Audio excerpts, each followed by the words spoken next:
आपको अन्न दिया, भोजन दिया है, जल दिया है, वायु दी है और सहजवान योग्य पृथ्वी का निर्माण कर आप पे सदैव कृपा की है। आपको एक मार्ग नहीं अनेकों मार्ग दिए हैं, फिर भी आप अपने लक्ष्य से भटक जाते हैं, तो आपसे बड़ा पापी कोई नहीं है।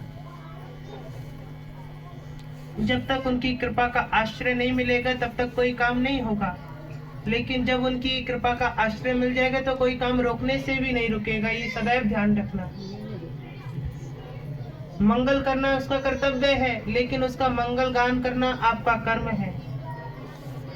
आप लोग उस छवि के मनुष्य रह गए हो जो केवल एक बात सुन के अपने मार्ग से हटना जानता है। खेती बाड़ी करने वाले मनुष्य से कोई शहर का मनुष्य जाकर के ये कह दे कहाँ खेती बाड़ी कर रहे हो, पढ़ो और अपने बच्चों को पढ़ाओ तो नौकरी प्राप्त होगी। अच्छा खासा खेती बाड़ी कर रहा था, सब कुछ, ना उसका बेटा पढ़ पाया ना किसी काम के हो पाया। उसने दोनों तरफ से उसे लटका दिया। अगर सब पढ़ लिख करके नौकर चाकर बन जाओगे तो खेती कौन करेगा, अन्न को उपजाऊ कौन करेगा। कभी कुछ कर्तव्यों में साधारण रहना भी बहुत जरूरी है। अपने आप को परम आदर्श बनाने से पहले अपनी विभूतियों को समझने का प्रयोग करना। आपके भीतर जो कण है वो कोई साधारण कण नहीं है। ये हृदय, ये मस्तिष्क, ये नेत्र जो बिना किसी हिचकिचाहट के जो चाहे वो देख सकते हैं। ये मुंह बिना किसी हिचकिचाहट के सब कुछ बोल सकता है। ये मस्तिष्क का तो कोई वो ही नहीं है, ये जो चाहे वो कर सकता है। अगर इसकी गति है तो ये सूर्य पर भी पहुंच सकता है, अगर इसकी गति है तो ये चंद्रमा पर भी पहुंच सकता है, अगर इसकी गति है तो ये बृहस्पति पर भी पहुंच सकता है। बुद्धि की सोच की तो कोई सीमा ही नहीं है। उसी प्रकार से भक्ति की भी कोई सीमा नहीं है। जब चाहे जो चाहे पा सकते हो, लेकिन उससे पहले अतः भक्ति करनी पड़ेगी। अतः भक्ति क्या है? हर बार कह के समझा करके जाते हैं कि धूप दीप दान करने से भक्ति नहीं होती है, लेकिन हाँ, किसी के वचनों को सुनकर मानना एक बहुत बड़ी भक्ति का अर्थ है। अरे ये गुरु वचन देते हैं, ये गुरु कोई मूर्ख थोड़े ही है। एक वचन कहूंगी बहुत बड़ा वचन है, सुनने में अचंभा होगा कि आज के समय में बहुत प्रक्रिया चल रही है, जहां तहां ढोंग होने लगा है। जो देखो ढोंगी संत ढोंगी साधु है, तो मैं कहती हूँ अरे उसके ढोंग में भी तो रहना जरूरी है। परमात्मा ने कहा है कि तूने मेरे लिए ढोंग वाला रूपी रचाया, तो देख से मैं तेरे पर भी असली कृपा करूंगा। साक्षात कहता है कि तू मेरे प्रति अपना कोई भेष तो रचा, ना तुझ पर कृपा हो तो तू मेरा नाम बदल देना। तो इसी प्रकार से आपको ये नहीं देखना है, आपको बस अपने गुरु को समझना है। गुरु क्या है? गुरुर ब्रह्मा गुरुर विष्णु गुरुर्देव महेश्वरा। कहा गया है कि गुरु साक्षात पर ब्रह्म है, कि गुरु ने ही रचना की है वेदों की, गुरु ने ही रचना की है सभी प्रकार के पुराणों की। तो गुरु को ढोंगी कह के क्या सबूत मिल जाएगा? एक मनुष्य को नीचे दिखा करके आप कितने ऊंचे हो जाओगे, मुझे ये अर्थ बताइए।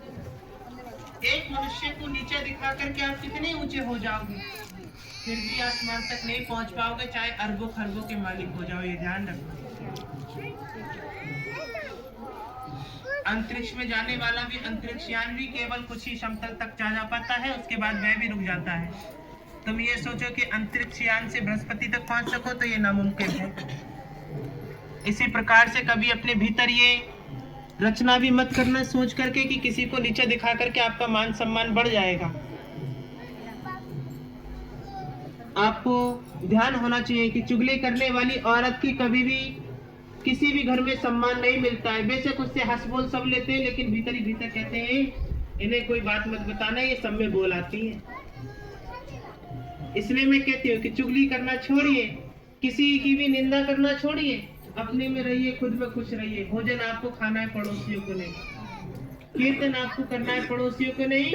और दरबार में आपको आना है, अब जो आए वो उसकी इच्छा है, लेकिन विश्वास करना आपके ऊपर है। अब मैं घर घर आकर के चमत्कार तो दिखाने से रही, जब मंदिर में बैठी वैष्णो देवी की पिंडियां घर घर नहीं जाती है, तो मैं भी उसकी तरह देवी नहीं। जहाँ जिसका धाम है वही उसको सम्मान मिलेगा। इसी प्रकार से मैं यहाँ विराज रही हूँ, मैं आपको बता रही हूँ।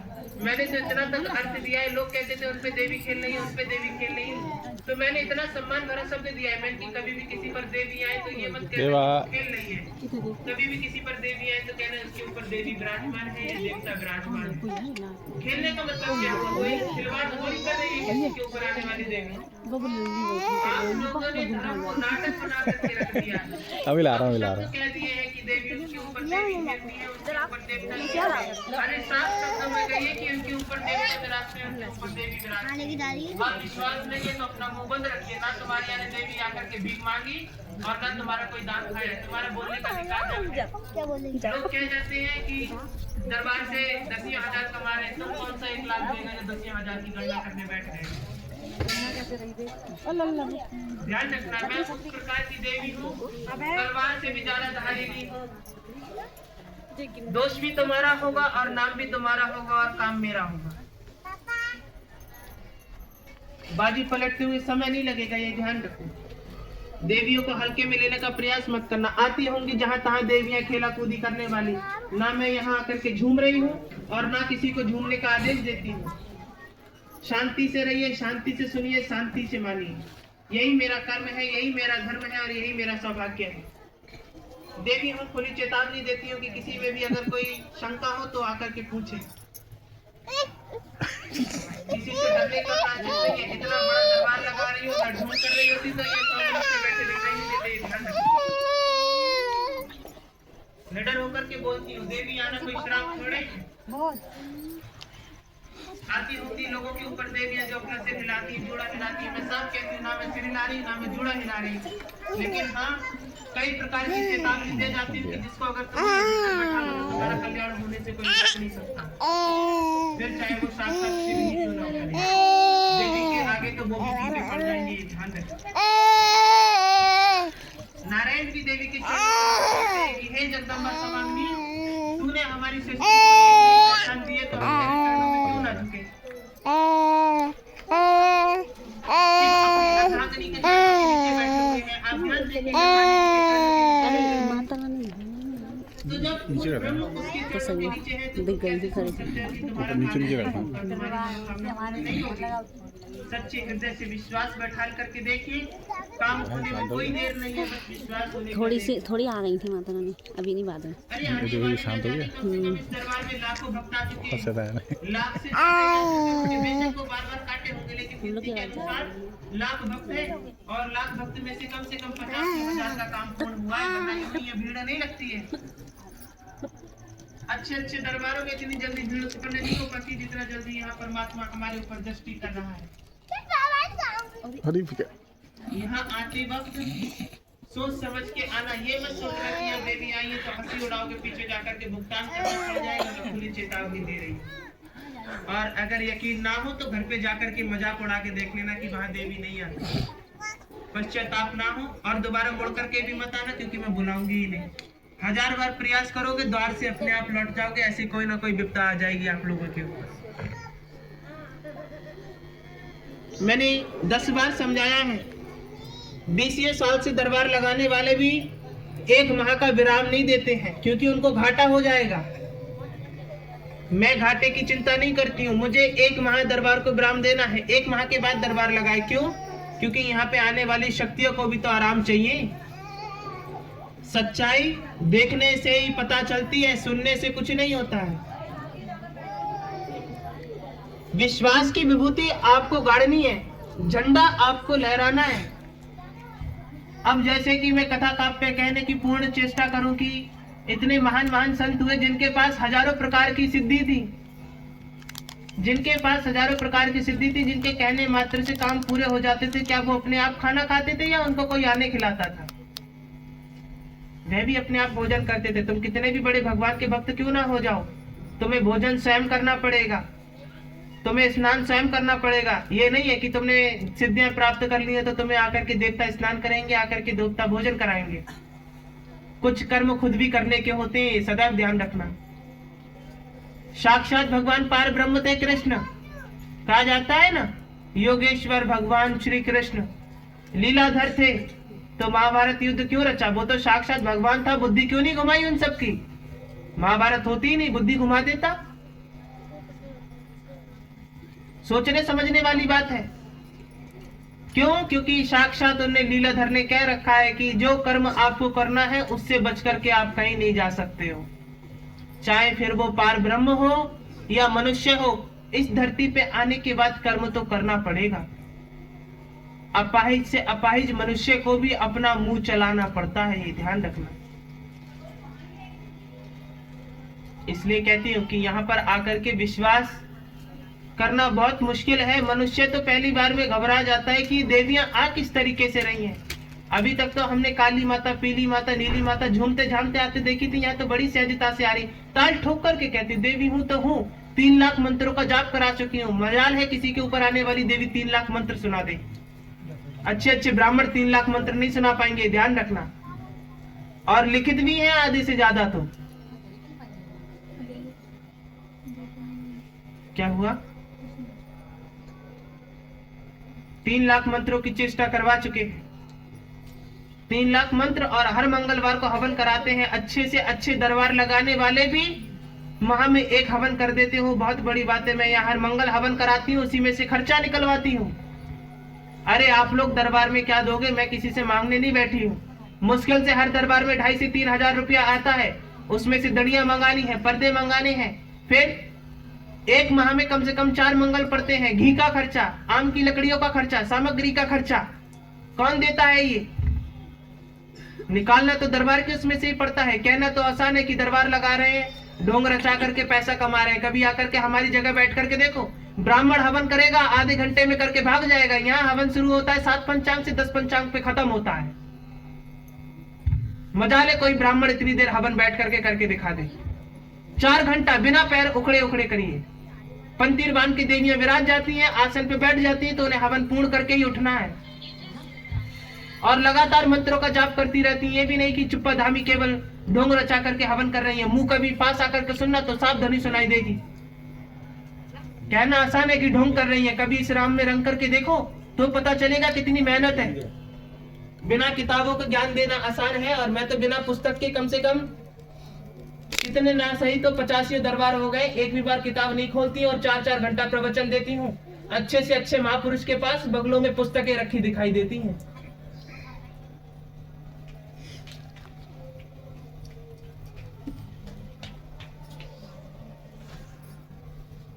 मुझे जानने के लिए और मुझे समझने के लिए हृदय की आवश्यकता है, ये सदैव ध्यान रखना। आप लोग क्या समझते हो? ये गद्दी पे बैठ गए, ये सुनहरा मंच क्या लगा लिया, तो ये ढोंग है? मजाल नहीं है तुम 10 लोगों के सामने मंच पे बैठ करके बोल जाओ, हिचकिचाओगे बोलने में।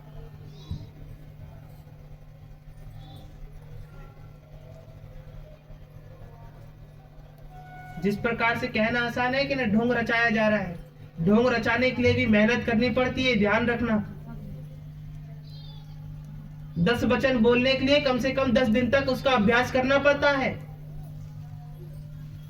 कि क्या बोलना है, कैसे बोलना है, कैसे मुंह चलाना है। और कभी आकर के देख लेना, अच्छे अच्छे परिवारों में एका नहीं होगा। ये देवियों की कृपा है कि यहाँ पे पूरा एक परिवार एक ही साझे में रह रहा है, चारों बहुएं एक साथ मिलकर रह रही हैं। लोगों को तो हजम नहीं होता है कि ये चारों परिवार मिलकर रह कैसे रहे, लेकिन हाँ देवियों की कृपा है, देवियां एकजुट करा के रहवाती हैं, एक चूल्हे पर खाना बनवाती हैं। ज्यादातर हर शुक्रवार को कुल देवी की पूजा होती है, प्रतिदिन देवी आती है, 9-9 घंटा विराजती हैं। मजाल है किसी पर आने वाली देवी आधे घंटा भी रुकती हो, 9-9 घंटा बिना खाए बिना जल पिए और इस दरबार को चलाती हैं। और जबकि उस बीच तो 5 भक्त भी नहीं होते। और ये दिख रहा है ना सामने सफेद फटके लगे हुए हैं, देवी आकर के 20 बच्चों को पढ़ाती है। किसी के ऊपर आने वाली देवियां बच्चों को पढ़ाती नहीं होंगी, लिख करके दे रही हो, और कम से कम 3-3 घंटा पढ़ाती हैं 20-20 बच्चों को। उनके लिए देखो ये सभी प्रकार की सामग्री रखी है, ये दोनों प्रकार के रखे, छोटे बड़े सभी प्रकार के बच्चे पढ़ाती हैं देवियां। बताती हैं कि रामायण में क्या हुआ था, भगवत गीता में क्या हुआ था, और बिना कुछ खोले पढ़ाती हैं। ज्यादातर 20-20 प्रश्न लिखवा जाती हैं। ना मानो तो यहाँ बच्चे बैठे भी होंगे पढ़ने वाले, है कि नहीं है? अगर है, अंशु है और 2-3 बच्चे और आए हुए हैं माता रानी जो पढ़ते हैं दरबार में आज। क्या आपको देवियों का ज्ञान शुद्ध प्राप्त होता है कि नहीं होता है? किस प्रकार से होता है? मैं तो गवाह बैठी हूँ यहाँ पर, और आप लोग भी बिना जोर दबाव के बताइए, अच्छा लगता है कि नहीं लगता है? माता रानी बहुत अच्छा ज्ञान देती है माता रानी, जो कभी पढ़ा 3-3 नहीं, घंटा वो भी पढ़ाती है। मैं बताती है। चेतावनी देती हूँ, आने वाली देवी पढ़ाना तो दूर, 2 मंत्र नहीं सुना पाएगी। आ गए यहाँ पे मुंह चलाने निकलते हैं कि गए तो थे, वहां था नहीं कुछ, सब ऐसे ही है, ढोंग रच रहे थे दरबार में बैठ के। अरे ढोंग रचने के लिए भी मेहनत करनी पड़ती है मूर्खों, नीच कहीं के। नीच हो तभी तो सामने आ नहीं मिलता है, मुंह पे आके बोल करके दिखाओ। तो मुंह पे बोलने की हिम्मत नहीं है, बैठे यहीं पर ही है, जबकि अभी कह दूंगी तो मिर्ची लग जाएंगी। ये औरतें भी कम नहीं है, तुम्हारे पेट में जो मैल भरा है ना, वो मैं जानती हूँ। अब वो तो ये है, मैं किसी का अपमान कर नहीं सकती, क्योंकि मैं खुद सबकी लाज बचाने वाली हूँ, तो अपमान कैसे कर सकती हूँ? लेकिन खबरदार, आज के बाद अगर दरबार की निंदा करी तो इस दरबार में कदम रख दिए तो कम से कम, यहाँ तो तब भी 100-200 भक्त बैठे, उस दिन कम से कम निरे गांवों की महिलाएं बुलवाऊंगी और सबके सामने तुम्हारी ऐसी उतारूंगी कि ध्यान रखोगे। तुम समझते क्या हो? ये ढोंग है। कभी किसी से प्रश्न नहीं करती हूँ, कभी किसी से बात नहीं करती हूँ, लेकिन आने वाले भक्त हर दरबार में एक नई खुशखबरी लेकर के आता है। यहाँ तो आप सब लोग गवाह बैठे हैं, आज से 1 माह पहले लगने वाले दरबार में प्रति माह में खुशखबरियां आ रही थी कि नहीं आ रही थी? आ रही थी माता रानी। कि इसको फायदा हो रहा है, इसको फायदा हो रहा है, क्या ये ढोंग से हो रहा है? हाँ?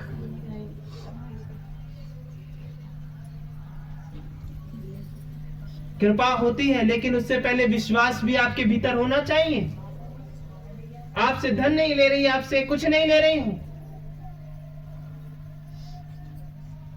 कोई रसीद नहीं कटती है, कोई कुछ नहीं लेता है, मुफ्त दरबार लगवा रही हूं और जैसे तैसे आना तानी करके इस दरबार की सारी वस्तुओं को पूर्ण कर रही हूं।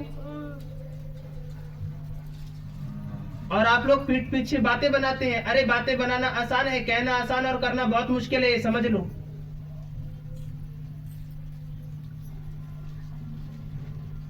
मैं साक्षात पार ब्रह्म हूं और थी और रहूंगी। मजाल है अगर कोई नीचे दिखाने आया तो वो बचेगा नहीं, चाहे फिर वो किसी की संतान ही क्यों ना हो।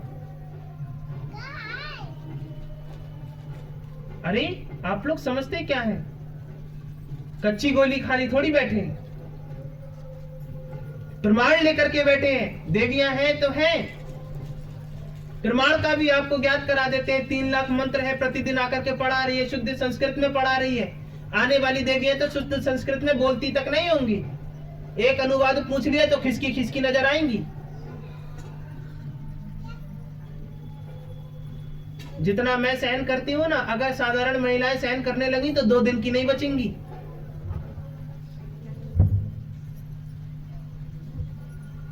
अरे आप लोग इस दरबार के भक्त हो, आने वाली देवियां कृत्रिम पर अपनी प्रक्रिया बनवाती हैं। कृत्रिम पर आती है ना जो देवियां खेलती हैं, फोन में वीडियो बनवाती है, आती है ना। जी भैया। यहाँ तो ऐसा कुछ नहीं है, मेरी तो कोई तस्वीर भी नहीं खींच सकता है, और अगर कोई तस्वीर खींच करके ले जाता है तो ये मजाल है, लिखित है कि उसको नुकसान जरूर होता है। तो ये सत्यता नहीं है तो क्या है?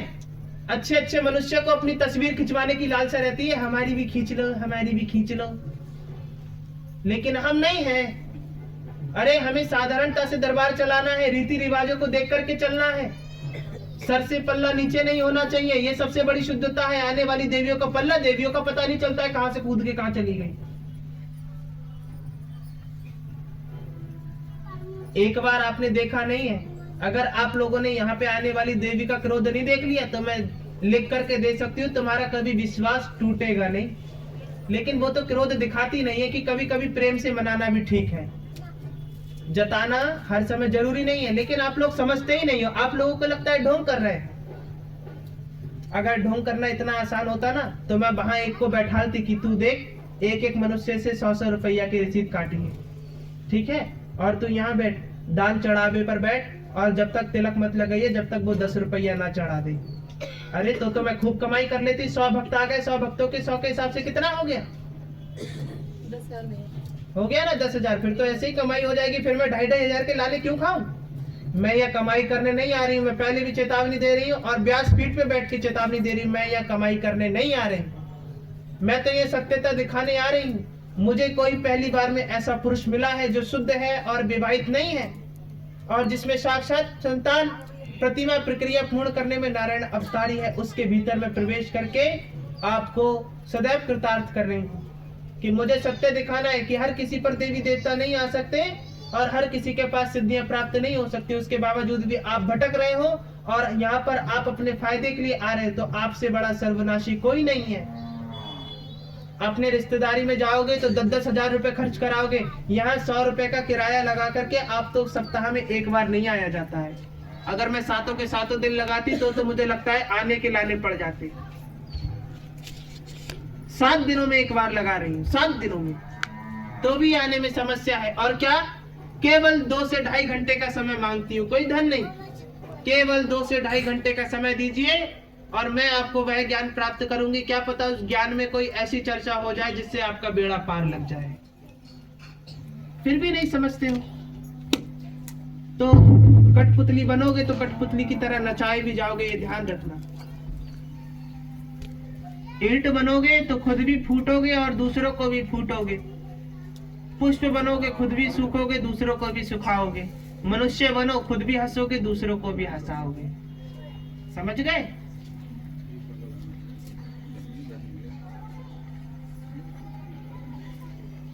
यहाँ पर देवियां क्या करके गई थी कि एक पूजा कराएंगे, सभी लोग सहयोग करें। सभी से क्या करके गई थी, आधी से ज्यादा तो वो महिलाएं नहीं आई। अरे संयोग का मतलब पूजा कराएंगी। अब मैं तो पूजा नहीं कराऊंगी, मैं तो पहले छप्पर पड़वाऊंगी ताकि तुम्हें धूप ना लगे। यहाँ पर कृत्रिम टंगवाऊंगी जो आपको हवा दे सके। फिर उसका बिजली का खर्चा कौन देगा? दरबार से ही निकालना है सारा। तो ये किसी को दिखाई नहीं देता है, बस ये दिखाई देता है कि दरबार में 100 लोग आ रहे हैं और 100 लोग 100 रुपया ही चढ़ा रहे होंगे। मैंने देखी अपने नेत्रों से, बैठने वाली महिलाओं को तो इतनी शर्म नहीं है कि काम भी होते जा रहे हैं और 2-2 रुपया चढ़ा रही है। फिलहाल मुझे उससे फर्क नहीं है, लेकिन एक बात कह रही हूँ, जब बात मुंह पर पे आ रही है कि हम कमाने बैठे हैं, तो अगर हम कमाने बैठे होते ना तो कब का यहाँ फरसा पड़ गया होता, कब का यहाँ छप्पर पड़ गया होता। और जो नंगे पंगे हाथ लेके नहीं घूम रहे होते, इसमें भी स्वर्ण की अंगूठियां होती, इसमें भी स्वर्ण की अंगूठियां होती, और मेरी चारों बहुएं गहने से लदी हुई होती। लेकिन कमा नहीं रही हूँ, उल्टा और तुम्हारे लिए व्यवस्था करवा रही हूँ। ये पर्दे आ रहे हैं, ये छप्पर पड़ रहा है, ये नीचे दड़ियां आ रही हैं, ये किसके लिए आ रही है? आप लोगों के लिए तो आ रही है। मैं तो लौट नहीं रही हूँ इधर उधर बैठ करके, क्योंकि मैं चाहती हूँ कि इतनी दूर से आए हुए भक्त को अगर शांति ना मिले तो उसका आना बेकार है। इतनी मेहनत से इतनी दूर का भक्त आए और वो भी आकर के कहे कि अरे बड़ी तपन हो रही है। मैं नहीं चाहती, आने वाले भक्तों को शांति प्राप्त होनी चाहिए। अरे मैं आपके बारे में इतना सोचती हूँ, आप मेरे बारे में मत सोचिए, लेकिन कम से कम मुझे मानिए तो सही। चेतावनी देती हूँ, तुम मुझ पे विश्वास करना शुरू कर दो, तुम पे कृपा ना हो तो बात की बात है। कोई मंत्र नहीं बताऊंगी, कोई साधना नहीं बताऊंगी, बस विश्वास की विभूति बताऊंगी और प्रति सप्ताह जयकारा बोल करके दरबार में बैठ जाना। ना काम हो तो बात की बात रह गई।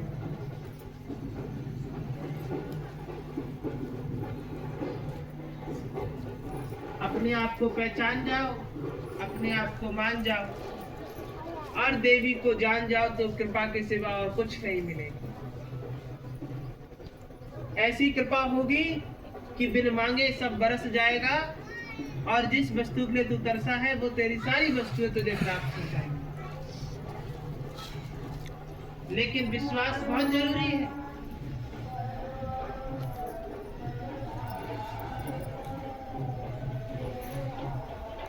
समझ गए ना आप लोग?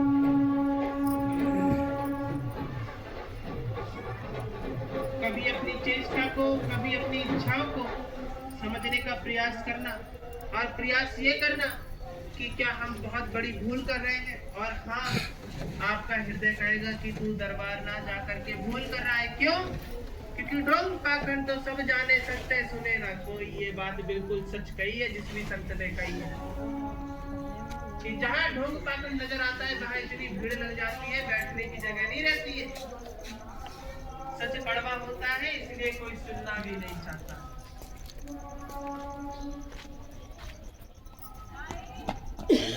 लेकिन ध्यान रखना, औषधि कड़वी होती है लेकिन फायदा पूरा करती है। इसी प्रकार से मेरी वाणी बेशक खारी है, लेकिन तुम्हारे भीतर की सभी समस्याओं का निवारण भी है, वाणी के शब्द भी है। ये मेरे वचन तुम्हारे लिए औषधि है, दवा का काम करेंगे। और अगर इन्हें समझ गए, मुझे मान गए, मुझे जान गए, तो तरसने की आवश्यकता नहीं है, भटकने की आवश्यकता नहीं है। ये ध्यान रखना, कोई तुम्हारा बाल बाका नहीं कर पाएगा सच्चे दिल से, अपनी आस्था से इस दरबार से जुड़ करके। तो देखो, अच्छे अच्छे दरबार में लोग गुरु दीक्षा देते हैं, मैं तो गुरु दीक्षा भी नहीं देती। मैं कहती हूँ मुझसे जुड़ने के लिए, मुझसे तो आप जन्म होने से पहले से ही जुड़े हो, बस मेरे पास आने की दूरी। सही कहा ना? क्योंकि आप देवी से तो जन्म होने से पहले से ही ये आपको वचन अच्छे अच्छे देवी नहीं बोल पाएगी, ये ध्यान रखना। वो तो कहेगी मुझसे जुड़िए, मुझसे जुड़िए। क्यों जुड़ोगे तुम? मुझसे पहले से ही जुड़े हो, बस मेरे पास आने की देरी है। कहा गया है कि कैसे आऊं रे कन्हाई, बड़ी दूर डगरी, बड़ी दूर नगरी। ओ कैसे आऊं रे कन्हाई, ओ कैसे आऊं रे कन्हाई, मैं तेरी डागरी, बड़ी दूर नागरी, बड़ी दूर नागरी, बड़ी दूर नागरी। बेशक नगरी ही तो दूर है, लेकिन चलने और जाने के योग्य है। तो जब तक दम है तब तक जाते रहेंगे और दर्शन पाते रहेंगे। विश्वास से बोलिएगा और अपने विश्वास को अखंड करके बोलिएगा। जिस जिसको दरबार पे विश्वास हो, जिसको विश्वास ना हो वो हाथ ऊपर मत करना, मैं पूर्ण आस्था से कह रही हूँ। जिसको विश्वास ना हो वो हाथ ऊपर मत करना। और तुम्हें सौगंध है इस दरबार की तो बिल्कुल नहीं, भटक जाती है। दरबार की सौगंध नहीं दूंगी, लेकिन हाँ सौगंध तुम्हें तुम्हारी ही है। अगर विश्वास हो तो हाथ ऊपर करना, और जिसे विश्वास ना हो वो अपने हाथ ऊपर मत करना कदापि। और जरा सेवादार ध्यान रखना किस किस ने हाथ ऊपर नहीं करे, आज उन्हीं की दाढ़ी बोली जाएगी। आ क्यों गए फिर? सब रिकॉर्ड हो रहा है। आ क्यों गए जब विश्वास नहीं है?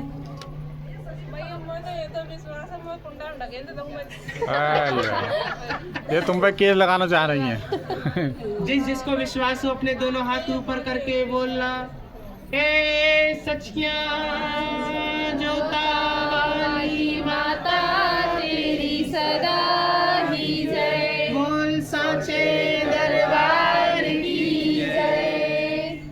मंगल मंगल आरती गाऊं, मंगल मंगल आरती गाऊं। वे प्यारी मैया तुम्हें रिझाऊं, हे प्यारी मैया तुम्हें रिझाऊं। मंगल मंगल आरती गाऊं, मंगल मंगल आरती गाऊं। तुम्हें रिझाऊं देवी, तुमको रिझाऊं, तुम्हें रिझाऊं देवी, तुमको रिझाऊं। 56 भोग ये थाली प्यारी, 56 भोग ये थाली प्यारी। प्रेम विभूति से तुम्हें खिलाऊं, प्रेम विभूति से तुम्हें खिलाऊं। तुम्हें खिलाऊं प्यारी, तुम्हें खिलाऊं, तुम्हें खिलाऊं प्यारी, तुम्हें खिलाऊं।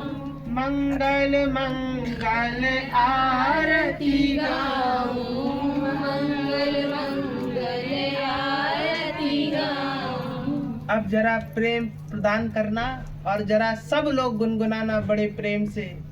तुमको रिझाऊं प्यारी, तुमको रिझाऊं, तुमको रिझाऊं प्यारी, तुमको रिझाऊं। तुमको प्यारी तुमको रिझाऊं, तुमको रिझाऊं प्यारी तुमको रिझाऊं। हो लाल लाल चोला मैं तुझको चढ़ाऊं, लाल लाल चोला मैं तुमको चढ़ाऊं। लाल लाल चोला मैं तुमको चढ़ाऊं, लाल लाल चोला मैं तुमको चढ़ाऊं। लाल लाल बिंदिया मैं तुमको लगाऊं, लाल लाल बिंदिया मैं तुमको लगाऊं। हे प्यारी देवी आज तुझको मनाऊं, हे प्यारी देवी आज तुमको रिझाऊं। मंगल मंगल आरती गाऊं, मंगल मंगल आरती गाऊं। आरती गाऊं प्यारी तुमको रिझाऊं, आरती गाऊं प्यारी तुमको रिझाऊं। तुमको रिझाऊं प्यारी तुमको रिझाऊं, तुमको रिझाऊं प्यारी तुमको रिझाऊं। तेरे ही चरणन में बारी बारी जाऊं, तेरे ही चरणन में बारी बारी जाऊं। बारी बारी जाऊं मैं तो मारी मारी जाऊं, बारी बारी जाऊं मैं तो मारी मारी जाऊं। बारी बारी जाऊं मैं तो मारी मारी जाऊं, बारी बारी जाऊं मैं तो मारी मारी जाऊं। तेरी मंगल आरती गाऊं, तेरी मंगल आरती गाऊं। तेरी मंगल मंगल आरती गाऊं, तेरी मंगल मंगल आरती गाऊं। आरती गाऊं प्यारी तुझे रिझाऊं, आरती गाऊं प्यारी तुझको रिझाऊं। अपनी दृष्टि की ओर, अपने कर्मों की ओर और अपने धर्म की ओर सच्ची श्रद्धा भावना रखने वाला ही मनुष्य श्रेष्ठ कहलाता है। कि मेरी दृष्टि भटक ना जाए, मेरी वाणी बिगड़ ना जाए, मेरा कर्म बिगड़ ना जाए और मेरा मार्ग धर्म से भटक ना जाए। वही सर्वश्रेष्ठ है जो इस ज्ञान को प्राप्त करके रखता है। तो क्या मीठी मीठी वाणी से भजन कराऊं, मीठी मीठी वाणी से भजन कराऊं। मीठी मीठी वाणी से भजन कराऊं।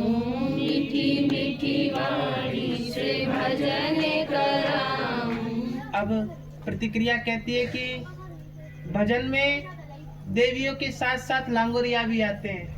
तो लांगोरिया कौन है? हनुमान लांगोरिया है। और तो फिर तुम लांगोरिया गलत खवाते हो नौ दुर्गों में, बिना पूछ के लांगोरिया खवा रहे हो। बताए नहीं भैया किसी को। लंगूर के बैठाल के खवाओ है।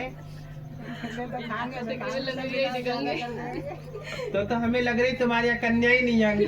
पहले तुम लंगूर को खवा लो, बाद में हम अंगूर खा लेंगे आकर के। बिना पूछ के लांगोरिया बतासा ले गो लांगोरिया की बटुआ ले गो लांगोरिया है। किस किस के ले गए? हमारे दरबार से तो रोज ही जाते हैं। रोज जाते हो? एक भी दिन ऐसा नहीं बचता है जिस दिन खाते ना हो। रोज। अब देवियों की कृपा से दरबार के भंडार भरे पड़े हैं, तो चाहे बानर खाए चाहे लंगुरिया खाए, पेट भरना चाहिए, है ना? बिल्कुल नहीं है।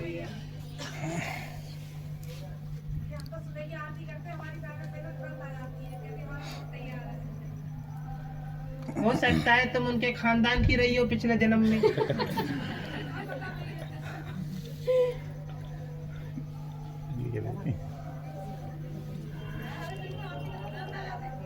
तो क्या है, जरा अपनी वाणी को ध्यान दीजिए। और वाणी कैसे? मीठी मीठी वाणी से भजन कराऊं, मीठी मीठी वाणी से भजन कराऊं। अब जैसे कि ममता कैसे बरसती है देवी की। देखिएगा आप इस वचन पे ध्यान दीजिएगा। पुलकित नेत्र लेके मैं दीपक जलाऊं, पुलकित नेत्र लेके मैं दीपक जलाऊं। आओ ना प्यारी बताओ ना प्यारी, आओ ना प्यारी बताओ ना प्यारी। हे राज दुलारी हे राजेश प्यारी, राज दुलारी हे राजेश प्यारी। मीठी मीठी वाणी से भजन कराऊं, मीठी मीठी वाणी से भजन कराऊं। आरती गाऊं प्यारी तुमको मनाऊं, आरती गाऊं प्यारी तुमको मनाऊं। तुमको मनाऊं प्यारी तुमको मनाऊं। तुमको मनाऊं प्यारी तुमको मनाऊं। अब ये प्रतिक्रिया कहती है कि उसके नेत्र पुलकित है, वो दीपक जला रहा है। यानी नेत्र पुलकित होने के बाद तो इंसान ये कहता है हम दीप नहीं जलाएंगे, यानी उसके नेत्र पुलकित है, यानी उससे परमात्मा अपनी शरण में लिए बैठा है, जो हमें दिखाई नहीं दे रहा है। अगर कभी भी पूजा करते वक्त आपके आंसू आ जाए तो समझ जाना कि कोई ना कोई देवदूत आपके पास बैठा हुआ है। कभी भी रोते वक्त पूजा कर रहे हो और रोना आ जाए तो समझ जाना आपके पास कोई देवी या देवता है जो आपकी पुकार सुनना है और जल्दी आपका कल्याण होने वाला है। जी भैया। सच्चे है कि अब आगे की प्रतिक्रिया क्या कहती है कि मैं तो तुम्हारी शरणा में जाऊं, मैं तो तुम्हारी शरणा में जाऊं। तेरी मंगल आरती गाऊं, तेरी मंगल आरती गाऊं। मंगल मंगल आरती गाऊं, मंगल मंगल आरती गाऊं। मंगल मंगल आरती गाऊं। मंगल मंगल आरती गाऊं। बोलिए सखियां जोता वाली माता तेरी सदा ही जय। बोल साचे दरबार की जय। अब जैसे प्रक्रिया है, उस दिन देवियां यहाँ आई थी। आप लोगों ने ये भजन सुना नहीं होगा, आज मैं गा करके सुनाती हूँ। गंगा के किनारे मठिया में मूरत के दर्शन क्या करूं। सुना है आप लोगों ने कहीं? ये भजन ही यहाँ का नहीं सुनोगे कहाँ से? कहीं पे भी कितना भी निकाल लेना, अगर ये भजन तुम्हें कहीं लिखा हुआ मिल जाए तो तुम जो कहोगे मैं तुम्हें देने को तैयार हूं, दे दूंगी बिना झिझके। लेकिन ये भजन अगर आपको कहीं लिखा मिल जाए दरबार को छोड़ के, यहाँ लिखित है, हम लोग लिखवा के गए थे ना, दरबार को छोड़ के संसार में किसी भी पन्ने पे किसी भी कृत्रिम में अगर ये भजन निकल आए तो मुंह मांगी कीमत देने को तैयार। गंगा के किनारे मठिया में मूरत के दर्शन क्या करूं। गंगा के किनारे मठिया में मूरत के दर्शन क्या करूं। गंगा के किनारे मठिया में मूरत के दर्शन क्या करूं। गंगा के किनारे मठिया में मूरत के दर्शन क्या करूं। मोए दर्शन मिले नैनन के परे, मोए दर्शन मिले नैनन के परे। मैं गंगा किनारे क्या करूं, मैं गंगा के किनारे क्या करूं। गंगा के किनारे मठिया में मूरत के दर्शन क्या करूं। गंगा के किनारे मठिया में मूरत के दर्शन क्या करूं। गंगा के किनारे मठिया में, गंगा के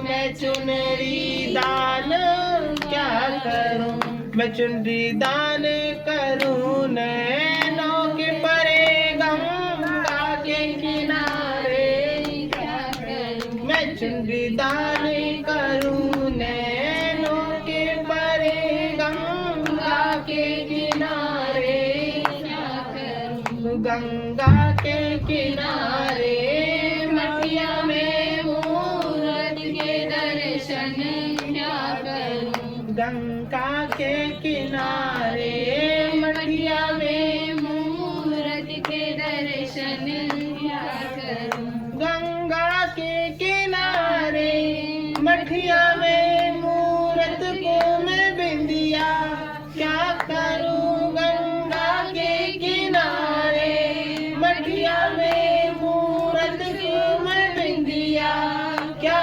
करूं, मैं बिंदिया को लगाऊं नैनों के परे गंगा के किनारे क्या करूं, मैं बिंदिया को लगाऊं नैनों के परे गंगा के किनारे क्या करूं। अच्छा, ये बात बिल्कुल आप लोगों पे बैठ रही है जी। मूर्ति को तो अच्छा, मूर्ति में विश्वास है, मैं मूर्ति की निंदा नहीं कर रही क्योंकि मैं खुद मूर्ति पूजन कर चुकी हूँ। क्योंकि अब मुझे तो गणेश जी प्राप्त नहीं होंगे तो उनकी मूर्ति का ही अभिनंदन करना पड़ता है, उसी पर धूप सुपारी चढ़ा करके सिंदूर चढ़ा करके उनका ध्यान करना पड़ता है। क्यों? क्योंकि सबका अपना अपना एक स्थान है। शिव काशी चले गए, वह महाराष्ट्र चले गए, वे अयोध्या चले गए, वे द्वारका चले गए, देवियां कामाख्या चली गई, कोई पूर्णागिरी चली गई, कोई कहीं चली गई, सब अपने अपने स्थान लेकर के बैठ गई। जहाँ जहाँ माता सती के अंग गिरे सब स्थान लेकर के बैठ गई। तो ऐसे ही अब गणेश जी को ध्यान करने के लिए पूजन तो मैं पूर्ति, लेकिन जब आपको देवी सामने मिल रही है तो मैं चुनरी उनको दान करूंगी या मूर्ति को? किसको? जो सामने मिल रही है, जिसका विग्रह हमसे वाणी के माध्यम से वार्तालाप कर रहा है और जो हमें सुंदर सुंदर भजन सुना रही है, उस देवी को हम साक्षात चुनरी दान करेंगे। क्योंकि मूर्ति तो बेशक कृपालु है, लेकिन अभी दयालु ममता भरी देवी अपने सिंहासन पर विराजमान बैठी है। तो मैं बिंदिया दान करूंगी तो मैं मूर्त को बिंदिया दान बाद में करूंगी, पहले बिंदिया दान करूंगी मैं विराजी हुई देवी को। तो ये आप पर साझा करती है। अब जो विश्वास करने वाले हैं ना, उनको तो ये लगता है कि कब देवी हमें दर्शन दे। मैं प्रतिदिन यहाँ आती हूँ 3:30 पंचांग से लेकर के 6 बजे तक, 6 पंचांग तक रुकती हूँ। अभी तो रोज रात्रि में 10:30 बजे जा रही हूँ। और इनको तो भोजन, इनका रोज ही व्रत हो रहा है, एक तरीके से रोज ही हो रहा है, रोज ही व्रत हो रहा है। लेकिन मजाले इनको कमजोरी आई हो। अच्छे अच्छे मनुष्य इस रहस्य को नहीं जान पाएंगे। हम नहीं जान पा रहे। सुबह 12 पंचांग के विराजमान हो जाती हैं और रात्रि में जाती हूँ 10 बजे, तब ये जाकर के भोजन करते हैं और अपना हाथ पैर चला रहे हैं। और ये बेशक अपने पलंग पे वैसे तो दिन भर पड़े रहते हैं, लेकिन जब मैं विराजमान होती हूँ तो मैं लगातार काम करती हूँ। और यहाँ पर मैं बेशक चल फिर नहीं रही हूँ, लेकिन मुंह लगातार चला रही हूँ। थकान तो होती है, देखो सबको होती है। अब चाहे नारायण हो जाए, चाहे कोई भी प्रताड़ित कर जाए, कोई भी अवतार हो जाए, लेकिन थकान सबको होती है। तो इसी वजह से, लेकिन फिर भी ये बहुत बड़ी कृपा है कि मैं यहाँ 10-10 घंटा विराजमान रहती हूँ और कोई फर्क नहीं पड़ता है। ये कृपा नहीं है तो क्या है? कृपा है ना? बेमन से कह रहे हैं, वही कृपा है। आज राजपाल भैया माता रानी कुछ ना कह रहे हैं। राजपाल भैया कुछ ना कह रहे हैं। कौन? राजपाल कह ही नहीं रहे, कितने दिन से नहीं कह रहे हैं। पता नहीं क्यों रहे, चुप हो रहे हैं, क्या हुआ? हो सकता है, कुछ कह नहीं सकती मैं इस वार्तालाप से। सबकी अपनी अपनी गति और अपना अपना समय होता है। क्या पता जब इनका कहने का समय आएगा तो ये भी कह लेंगे। अभी तुम्हारा समय है तो तुम कह रहे हो। कुंभ जाने ही सोच रहे हैं सब। हैं? कुंभ जाने ही सोच रहे हैं। जरूर जाइए, अभी तो वहाँ भूचाल आया हुआ है। कम से कम हंसे तो।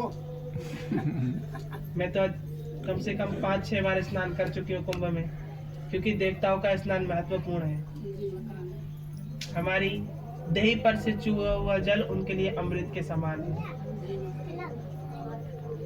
बोल सच्चे दरबार की, बोल माता रानी की, बोल सच्चे दरबार की, बोल जग जननी की।